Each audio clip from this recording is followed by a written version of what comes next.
Hello everybody, welcome to Country Girl with Kathy Jarvis, and this year I am trying something new. I am trying the self-watering seed starting kit.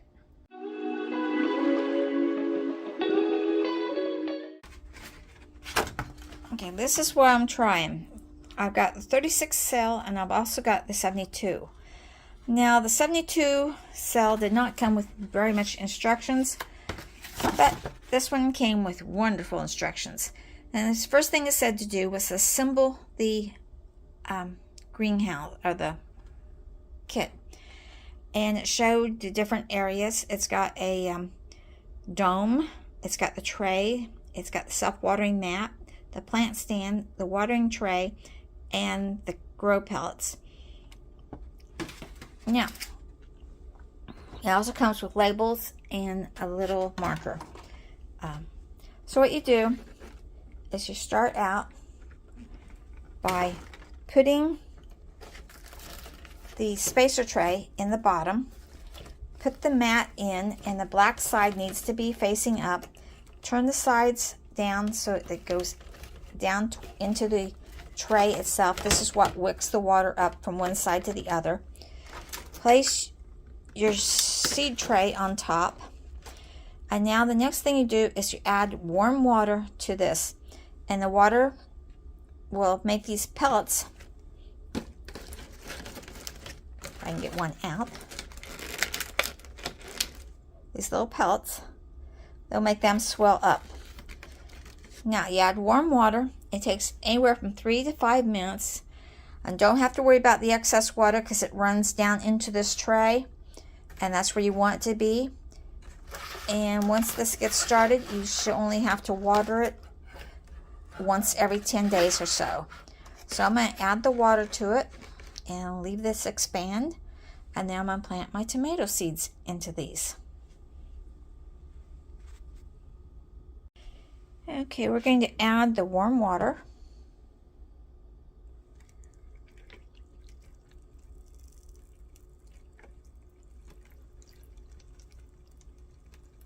And it said you may have to do this twice. So we'll see how this goes. So let's see how long it takes for it to expand. Well, they're going pretty fast. So we'll wait a few minutes and we'll come back and check it out. Okay, after 3 to 5 minutes, you'll notice that these have all expanded.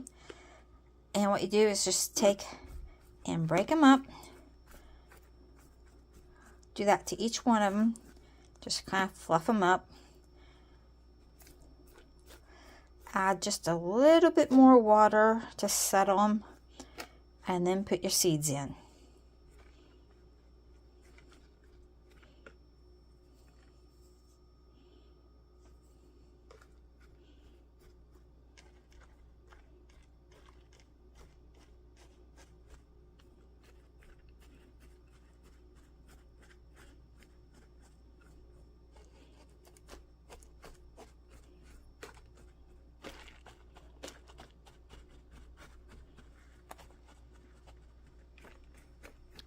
Now this package was one short on the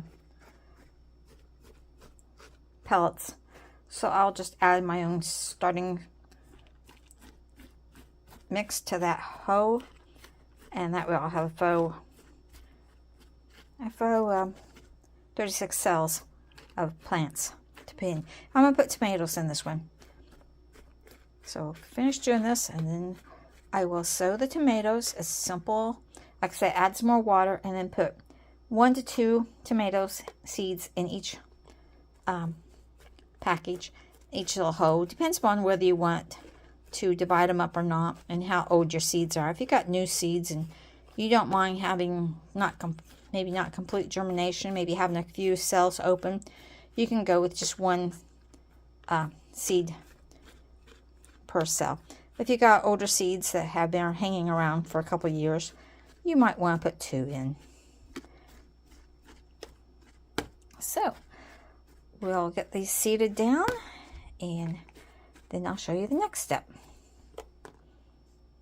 Alright, I got the one tray completely planted. I use painter's tape and I've labeled it. You can't hardly see it. I ran out of the green, so I'm using the blue, and it's a little bit harder to see. But you can just barely make it out.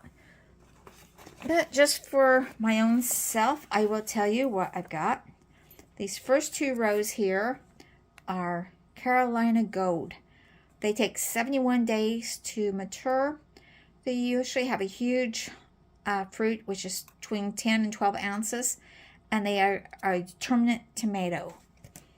The next 2 rows are large red cherry tomatoes.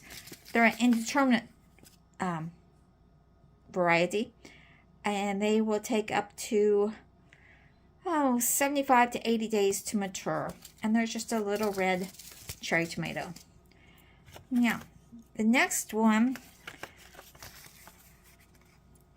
is actually 8 of them. I didn't have enough to finish the whole row, so there's 8 of them here, and these are called the 42-day tomato, and they're a determinate tomato. It is again a cherry tomato like. It's determinate. It's good for patio and containers mainly, and so we're giving it a try this year. It's one of those free seed packets I got. And then the last 3 on the very end are yellow pear heirloom tomatoes. They're the pear-shaped little yellow ones, and they're indeterminate. So that's what I've got into this tray. Now, you plant these about 1/4 of an inch deep, so I will just simply take a little and spread it over the top, and then push it down just a little, make contact, and then I'll come back and spray the whole thing, and then put the dome on it. So that it's very easy to plant, to sow these, no problem whatsoever. So we'll get these done, and we'll continue on with planting the next set of trays. Oh, these I only put 1 seed in. The cherry tomatoes I put 2 seeds in, mainly because they were an older pack, and I'm not for sure if they're going to germinate that well.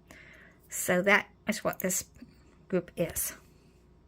Okay, the last of them are planted. This is my heirloom varieties. I have oh boy. Oh, have the mortgage lifters in the first group here. And then I have the San Marzanos, and then I have yellow brandywine. Brandywine?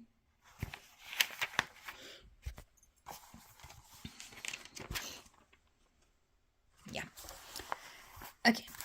Now the mortgage lifters, they'll take between 80 to 85 days to grow. They are a pink tomato, which I have not tried before. They have a large, meaty, smooth, globe-shaped, rosy pink fruit. Unusually mild, sweet flavor, but it's a little bit smaller.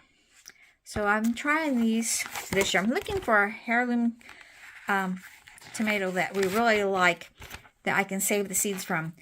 We've tried the Black Crim, wasn't too crazy about that. We tried the Cherokee Purple, wasn't too crazy about that.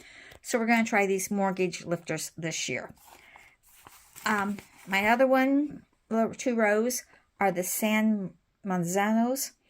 We've had these before. They're also a heirloom variety.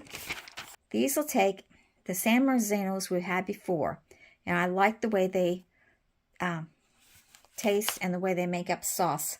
They take about 80 days to mature. They are a bright red variety, very meaty, about 3.5 inches long, with a really nice centers that are great for sauces and stuff. Now this last one I'm trying is a yellow brandywine, and I've not tried those before. We've tried the other brandywines, but we've not tried the yellow one. And the reason I chose it is because it's supposed to have lower acid. And I have a friend that requested one with lower acid. So we're giving this a try, basically for her. So, get these planted 1/4 inch deep.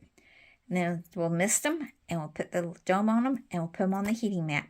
And we'll see how this self-watering tray works. The only disadvantage I can find so far in it is I wish they had a water level on the outside so I could tell if there's water in there or not and how deep the water is.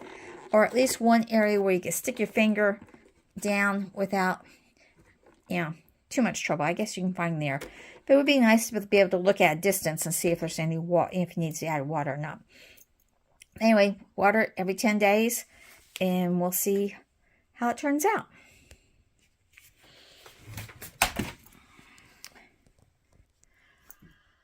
So I hope you've enjoyed the video, and maybe we'll see if these self-watering trays turn out. I'll let you know later how that works, but at least we're giving it a try. Remember, dream big, follow that dream, and I'll see you in the next video. Bye, everybody. God bless.